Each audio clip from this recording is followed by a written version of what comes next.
Delhi police oxygen concentrator की कालाबाजारी के मामले में 3 दिन बाद भी मुख्य आरोपी नवनीत कालरा को गिरफ्तार नहीं कर पाई। एक रिपोर्ट आप देखिए और समझिए किस तरीके से इस कालाबाजारी को दिल्ली में अंजाम दिया जा रहा था। ये तस्वीर उसी नवनीत कालरा की है जिस पर कीमत से 3 से 4 गुना ज्यादा में ऑक्सीजन कॉन्सेंट्रेटर बेचने का आरोप है। मामले की जांच क्राइम ब्रांच कर रही है। पुलिस अब तक मैट्रिक्स सेल्युलर के सीईओ गौरव खन्ना सहित 5 लोगों को गिरफ्तार कर चुकी है, लेकिन इस चेन की सबसे अहम कड़ी नवनीत कालरा तक पुलिस अभी नहीं पहुंच पाई है। पुलिस अधिकारियों का कहना है कि नवनीत कालरा का मोबाइल नंबर लगातार स्विच ऑफ चल रहा है और पुलिस की कई टीमें उसकी तलाश कर रही हैं। पुलिस ने खान चाचा रेस्टोरेंट से 96 ऑक्सीजन कॉन्सेंट्रेटर बरामद किए थे।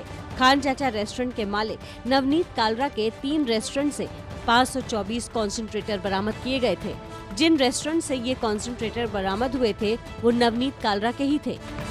दिल्ली के पॉश एरिया खान मार्केट में Dayal opticals, town hall restaurant और खान चाचा रेस्टोरेंट, ये सभी प्रॉपर्टी नवनीत कालरा की है।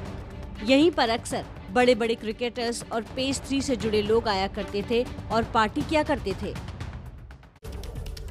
और जिस नवनीत कालरा का हम जिक्र कर रहे हैं उसको लेकर के इस वक्त बड़ी खबर आ रही है। आपको बता दें, शनिवार देर रात तक ये नवनीत कालरा जो काला बाजारी करता रहा कॉन्सेंट्रेटर की नाकों के नीचे, वो अपने फार्म हाउस पर शनिवार रात तक मौजूद था, लेकिन पुलिस उसे पकड़ नहीं पाई। और अब लगातार 3-4 दिनों के छानबीन के बाद भी नवनीत कालरा पहुंच से बाहर है। बड़ा सवाल खड़ा होता हुआ कि वो खान चाचा रेस्टोरेंट्स जो दिल्ली के दिल में है, इतनी बड़ी जगह पे है, वहां कॉन्सेंट्रेटर की कालाबाजारी चलती रही और पुलिस को कोई खबर नहीं लगी।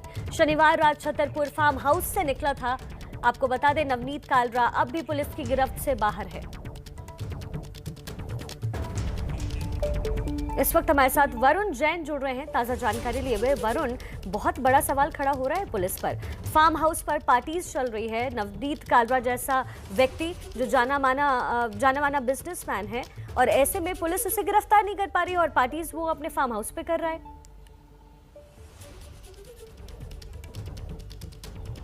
देखिए, बिल्कुल कहीं ना कहीं पुलिस भी अब कटघरे में खड़ी हो रही है। यही वजह है कि मामले की जांच क्राइम ब्रांच कर रही है। क्राइम ब्रांच ने शनिवार रात को छतरपुर का जो फार्म हाउस है नवनीत कालरा का, वहां पर रेड की थी। लेकिन जब क्राइम ब्रांच पहुंची, उससे जो सूत्र बताते हैं कुछ ही घंटों पहले जो नवनीत कालरा है वो अपने परिवार के साथ अपनी गाड़ियों में वहां से निकल गया था। फिलहाल अभी तक नवनीत कालरा का जो मोबाइल फोन है वो स्विच ऑफ है, लेकिन बेहद अहम कड़ी नवनीत कालरा है इस पूरे मामले में। अगर आप देखें, जैसा कि पुलिस का शुरुआत से ही कहना था कि जिन्होंने इंपोर्ट किया, जो लोग माल को बेच रहे थे, जो फैसिलिटेट कर रहे थे, सभी इस कड़ियों के साथ जुड़े हुए और सभी से पूछताछ होगी। तो अगर मैट्रिक्स कंपनी के सीईओ की गिरफ्तारी हो गई तो उसके बाद इस पूरी चेन के अंदर नवनीत कालरा ही वो अहम कड़ी है, क्योंकि उसी के 3 ये रेस्टोरेंट थे जहां से पूरे माल की बरामदगी है। यानी कि नवनीत कालरा के पकड़े जाने से पहले इसमें कुछ खास ब्रेक थ्रू पुलिस को नहीं मिलेगा। यही वजह है कि फोकस टीम में नवनीत कालरा की तलाश कर रही है। लेकिन शनिवार को जब पुलिस वहां पहुंची तो उन्हें खाली हाथ वापस लौटना पड़ा, क्योंकि वो अपने फार्म हाउस से परिवार के साथ निकल चुका था। जी तो वरुण, और किस तरह के एक्शंस फिलहाल दिल्ली पुलिस ले सकती है, क्योंकि वो तो गिरफ्तार हो नहीं पा रहा, पार्टीज उसकी चल रही है, लेकिन क्या एक्शंस और दिल्ली पुलिस की तरफ से ली जा रही है कालरा के खिलाफ? देखिए, क्राइम ब्रांच की 3 टीमें हैं वो बनाई गई है नवनीत कालरा के लिए, जो अलग अलग शहरों में छापेमारी कर रही है। उसके जो नियर अबाउट्स के जो कॉन्टैक्ट्स हैं उनको खंगाला जा रहा है। कुछ इस तरह की सूचना भी क्राइम ब्रांच को मिली थी कि हरिद्वार और उसके आसपास हो सकता है, वहां भी टीमें गई थी। जैसा कि मैंने बताया, छतरपुर के फार्म हाउस और उसके जितने भी यार दोस्त और जो दूसरे जो छुपने की जगह है वहां पर क्राइम ब्रांच की जो छापेमारी है वो चल रही है, लेकिन कुछ खास सफलता नहीं मिल पाई है। जैसा मैंने बताया, मोबाइल स्विच ऑफ था। जनरली ऐसा होता है, कोई भी आरोपी फरार होता अपना मोबाइल बंद कर लेता है। तो कोशिश पुलिस की यही है कि पहले नवनीत कालरा को पकड़ा जाए, उससे पूछताछ की जाए, तभी आगे पूरी ये चेन बनेगी कि कैसे क्या इन्होंने पूरा नेक्सस था। जो माल तो खरीदा गया था करीब 16,000 रुपए से लेकर 22,000 रुपए तक का, वो आगे किस तरीके से इनकी प्लानिंग थी इसको बेचने की, कितने लोगों को अब तक इन्होंने कंसंट्रेटर बेचा, ये पूरा जो नेक्सस तभी क्लियर होगा जब नवनीत कालरा आएगा। इसलिए फोकस टीमें अलग अलग शहरों में छापेमारी कर रही है। जी वरुण, बहुत शुक्रिया इस तमाम जानकारी के लिए। आप अपनी नजर लगातार बनाकर रखिए, क्योंकि देश हित के लिए ये जानना बहुत जरूरी है कि इस तरह के जो कालाबाजारी करने वाले लोग हैं आखिर पुलिस उन तक कब पहुंचती है। देखिए, कोरोना की जिस महामारी ने देश को अपनी गिरफ्त में लिया हुआ है, वो सरकार और प्रशासन के लिए एक चुनौती है और कई जगह वो चूक भी रहे हैं। लेकिन इस सब के बीच सबसे बड़ा गुनाह वो है जो हम हमारे फायदे के लिए हमारी लोगों के साथ ही करके अपने ही लोगों की जान को खतरे में डाल रहे हैं। मौत के इस तांडव के बीच कालाबाजारी से पूरी तरीके से बाजार लिप्त है। आम से लेकर के खास तक लोग इसमें शामिल हैं और यहाँ तक कि नेता भी शामिल हैं। लेकिन हम ये भूल रहे हैं कि हमारे परिवार भी इसी देश में रहते हैं, जिससे हम खोखला करते नजर आ रहे हैं।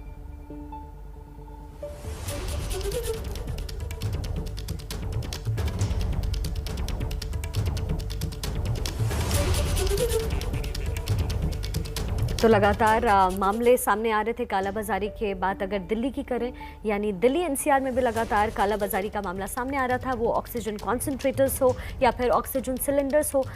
इस कालाबाजारी को देखते हुए लगातार सरकार इसके खिलाफ एक्शन ले रही है। लेकिन हमें ये समझना ज़रूरी है कि जो लोग इस वक्त मौत से जंग लड़ रहे हैं वो हमारे ही लोग हैं। हम आज जिस चीज़ में लिप्त हो रहे हैं, कल हो सकता है वो जगह हमारी हो। इसे समझना हमारे लिए बहुत ज़्यादा ज़रूरी है। नवनीत कालरा, जिसका जिक्र लगातार एबीपी न्यूज़ पर हो रहा है, ये वो शख्स है जो एक बड़ा रेस्टोरेंट चलाता है, बड़े रेस्टोरेंट का मालिक है। लेकिन बड़े रेस्टोरेंट के मालिक होने के बावजूद इसने कालाबाजारी का एक नया फंदा तैयार किया और खान चाचा रेस्टोरेंट के बाहर लंबी कतारों का एक वीडियो वायरल हुआ। साथ ही नवनीत कालरा के साथ चैट का एक वीडियो वायरल हुआ, जिसमें नवनीत कालरा कालाबाजारी की बात करते हुए नजर आता है। कॉन्सेंट्रेटर को औने पौने दाम में बेचने की बात करता नजर आता है। वैसे में बड़ा सवाल ये कि ऐसे लोगों पर आखिर शिकंजा कब कसेगा।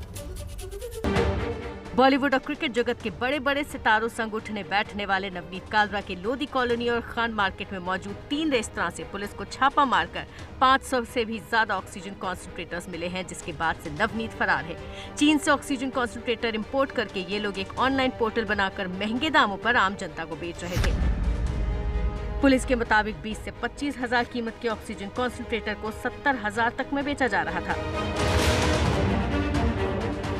अब दिल्ली की एक और तस्वीर। शुक्रवार को पुलिस द्वारा जब्त मेडिकल के इस सामान में 6 मेडिकल ऑक्सीजन कॉन्सेंट्रेटर्स में लगने वाले 82 plastic pipe, 3,446 digital thermometer, 253 digital gun thermometer, 664 oximeter और 10 नेबुलाइजर शामिल हैं, जो न जाने कितने लोगों और परिवारों को मातम से बचा सकते थे।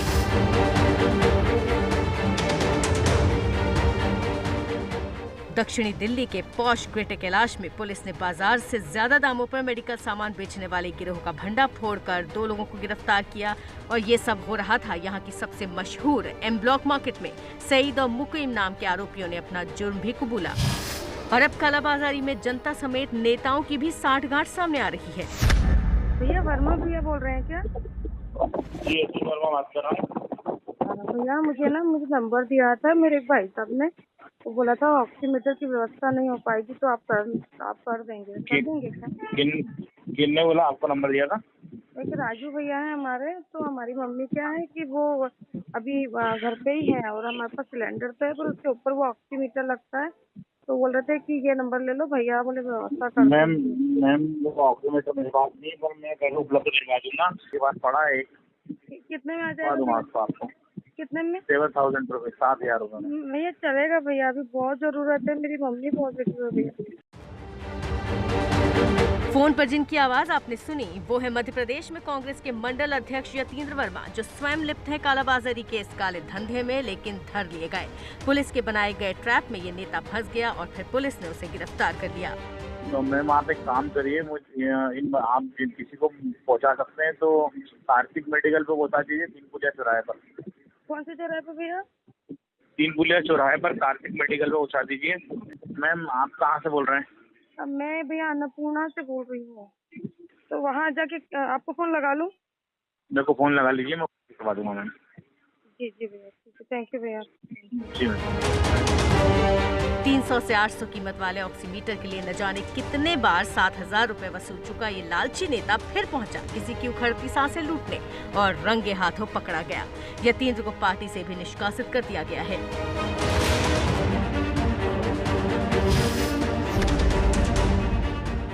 गुजरात के मेट्रो सिटी अहमदाबाद में एक बाप बेटे के जोड़े का कालाबाजारी का कारनामा भी सामने आया है। पिछले 25 अप्रैल से चल रहा था ऑक्सीजन की कालाबारी का ये नेटवर्क। अहमदाबाद के सरखेज इलाके में गुजरात सेफ्टी नाम के गोडाउन में मेडिकल ऑक्सीजन सिलेंडर की कालाबाजारी की खबर मिलते ही पुलिस ने छानबीन की और 39 सिलेंडर बरामद किए। 3 लोग गिरफ्तार भी हुए, जबकि रैकेट का मास्टरमाइंड भरूच का रहने वाला जैद असलम भाई जुनानी अपने पिता आलम भाई जुनानी समेत फरार है। अब तक 200 ऑक्सीजन सिलेंडर बेच चुके ये लोग 6 लीटर ऑक्सीजन के सिलेंडर को 10,000 रुपए में और 15 लीटर ऑक्सीजन सिलेंडर के 15,000 रुपए वसूलते थे। रेड के दौरान अहमदाबाद क्राइम ब्रांच ने 2,34,000 नकद भी बरामद किए। ड्रग इंस्पेक्टर को बुला के चेक करवाने पर पता चला है कि ये गुजरात सेफ्टी और गुजरात फायर सिस्टम दोनों के पास दवाई बेचने का, मेडिकल ऑक्सीजन सिलेंडर बेचने का कोई लाइसेंस नहीं है, जिस आधार पे इनके विरुद्ध में गुना दर्ज करके आगे की कार्यवाही की जा रही है।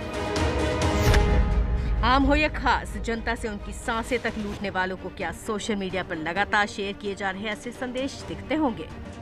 एक नई सुबह की शुरुआत करते हैं, गवर्नमेंट को गालियां देते हैं। क्यों? क्योंकि गवर्नमेंट चोर है और हम लोग ईमानदार हैं। हम क्या कर रहे हैं? शमशान की लकड़ियों पर भी बेईमानी कर रहे हैं हम में से कुछ लोग। क्या 40-50 रुपए किलो की मौसमी आज 150 रुपए बिक रही है?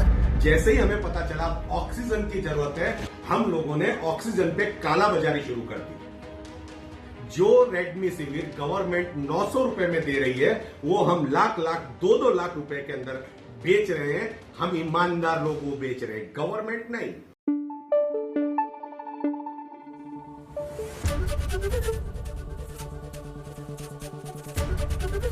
ABP न्यूज आपको रखे आगे।